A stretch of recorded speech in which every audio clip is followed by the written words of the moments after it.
BDR হত্যাকাণ্ডে পুনঃ তদন্ত এবং ন্যায় বিচার প্রক্রিয়া শিগগিরই শুরু হবে। সোমবার সচিবালয়ের সাংবাদিকদের এই তথ্য জানান স্বরাষ্ট্র উপদেষ্টা জাহাঙ্গীর আলম। এর আগে গত কয়েকদিনে বিডিআর হত্যাকাণ্ডের আবারও তদন্ত চেয়েছিলেন নিহতদের পরিবার ও বিভিন্ন সংগঠন। আরও জানাচ্ছেন আলী আহমেদ।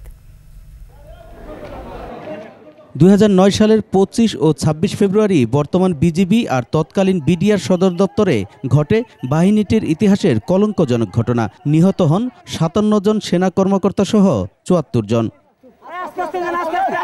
এই ঘটনায় হত্যা ও বিস্ফোরক আইনে মামলা করা হয় দুটি। হত্যা মামলা ২০১৩ সালে ৫ নভেম্বর ১৫২ জনের ফাঁসি, ১৬০ জনের যাবজ্জীবন এবং ২৫৬ জনের বিভিন্ন মেয়াদে কারাদণ্ড দেয়া হয়। আর বিস্ফোরক আইনে করা মামলায় বিচার কাজ শুরু হলেও মাঝপথে তা থেমে যায়।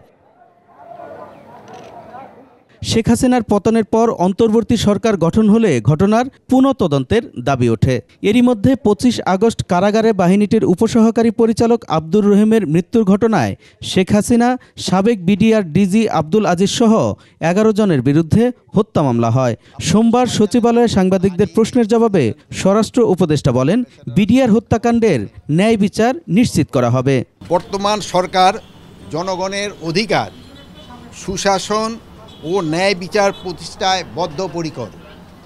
শুধু স্বরাষ্ট্র উপদেষ্টা হিসাবে নয়, একজন সাধারণ নাগরিক ও সেনাবাহিনীর প্রাক্তন সদস্য হিসাবে আমি বিডিআর হত্যাকাণ্ডের ন্যায় বিচার চাই।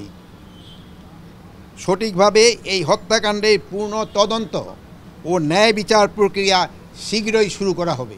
বিডিআর বিদ্রোহের ঘটনা তদন্তে সেনাবাহিনী গঠিত তদন্ত কমিশনের চেয়ারম্যান ছিলেন এই উপদেষ্টা। আলী আহমেদ, ২১ টেলিভিশন, ঢাকা।